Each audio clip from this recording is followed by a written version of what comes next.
18, 19-year-old kid, that's what you're geared up against.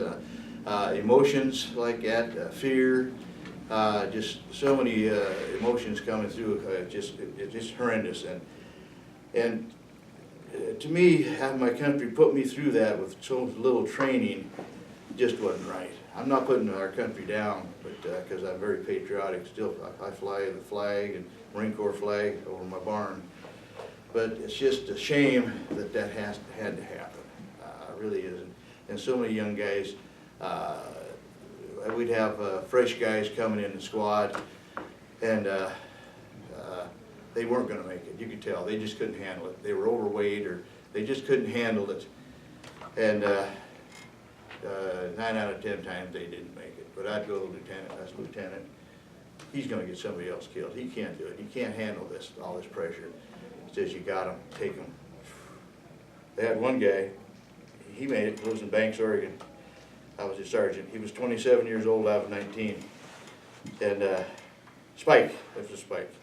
Guy I sent across on the OP, that's him. And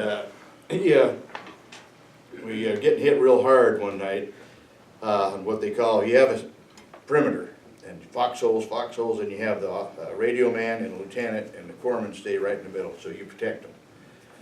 And they called it the north wall. It was just a part of it. He says, the lieutenant called me. He says, Lieutenant, or Sergeant, says, every third man, get up to the north wall. We're getting overrun. We're getting overrun.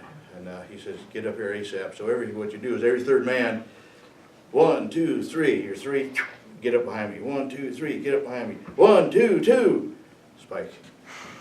Guy next to me says, you're a 3. I said 2. So we didn't want him up there anyway. He wasn't a good fighter. There's another instance he was in there. We had a big battle going on. Daylight came up and there's dead down there. He says, Sarge, you think I got any of those down there? I says, not a chance, buddy. He says, what do you mean? Because he would sit in the foxhole and shoot like this. He wouldn't stick his head up. He wouldn't stick his head up. I says, see those trees up there? He says, yeah. They're trimmed pretty nice, aren't they? Beautiful, man. He'd get a job around here in no time at all, man. He trimmed those trees perfect. Oh yeah, he was good. You betcha. Yeah. So that was his order. He got shot up pretty bad. Matter of fact, he got me busted up pretty good there a few times. But he was a good guy, and we stay in contact pretty good. Go to lunch all the time. Yeah. Time running out. I see.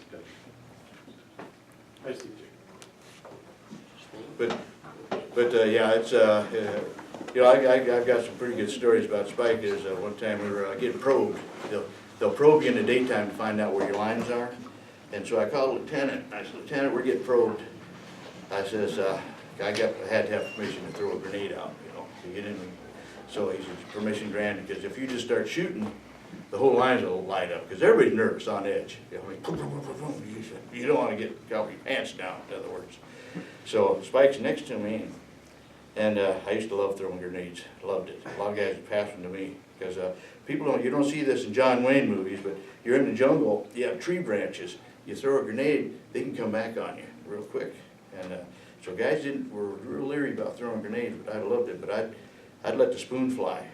When they say you got 4 to 6 seconds, you got about 8.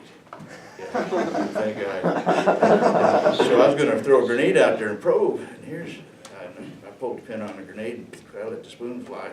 1. He says, throw it, throw it, throw it. I said, what number was I on?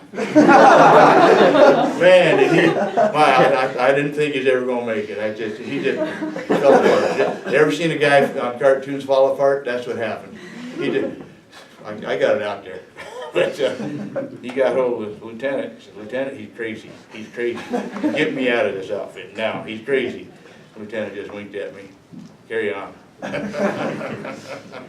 But so there are some fun times. But is that called fun? I don't know. But you know, you got some humor in there. It's like it was Spike again. We always picked on him.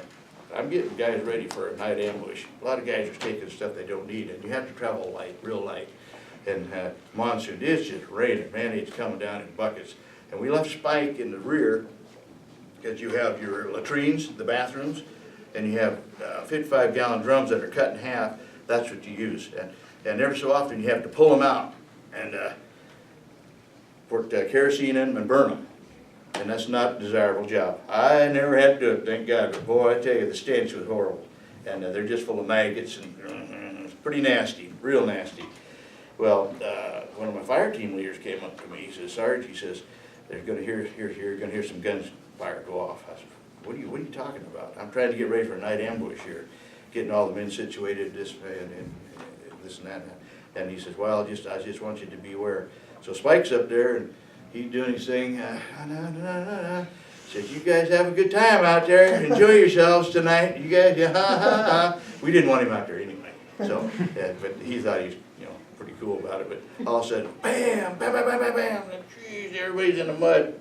Everybody's, on fully automatic, just waiting for something to come through there. And here's Spike. He dove too, and he knocked some of those cans over. He stands up and the Paul Murray, the guy that did it, he's laughing like a son of a gun. And we finally catch on. He got toilet paper hanging off of everything. So you think this is funny, do you, huh? You think this is funny? Yeah.